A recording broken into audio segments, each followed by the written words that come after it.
I told my sister that my life didn't freeze the day my niece passed away. 3 years ago, my older sister Katie lost her 6-year-old daughter Mia in a car accident. My brother-in-law was driving when someone ran a red light and slammed into the passenger side where Mia was sitting. She died instantly. He survived with bruises and a broken arm. It shattered all of us. I loved Mia so much. She called me Uncle Benny and would make me play dinosaurs with her for hours. The funeral was the hardest day of my life. Katie couldn't even stand through the service. At the time, I was 19 and about to begin my second year of college. A few weeks after the funeral, I met a girl named Rachel in my psychology class. We started talking, and she made me laugh for the first time since the crash.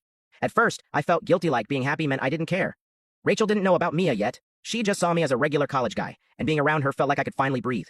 Meanwhile, my family was stuck in a constant fog of grief. Every dinner was quiet. Every conversation circled back to Mia. My mom cried all the time. Katie and her husband barely spoke. It felt like the whole family stopped living that day, so I began to pull away. I skipped some family dinners to be with Rachel. I made excuses not to come home on certain weekends.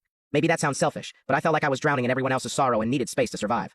Rachel and I stayed together throughout college. She eventually learned about Mia and the accident, but she never made me feel guilty for moving forward. Last week, I brought Rachel to the beach where we had our first real date 3 years ago. At sunset, I got down on one knee and proposed. She said yes right away. We were both laughing and crying. I'd been saving for months to buy her the ring she'd been admiring. It wasn't extravagant, but it was special to her, and she loved it. We FaceTimed my parents from the beach to share the news. My mom cried happy tears. My dad was smiling ear to ear. They both congratulated us and said they were thrilled. Rachel called her parents too, and everyone was excited.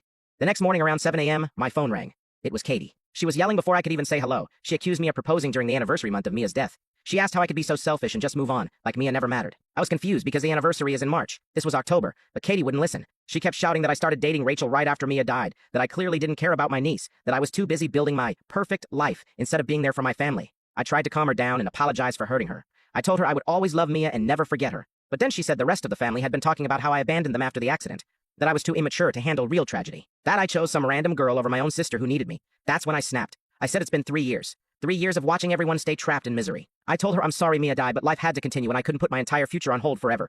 She went quiet for a moment and then started crying. She called me horrible, said I was a selfish brother who never deserved to be Mia's uncle.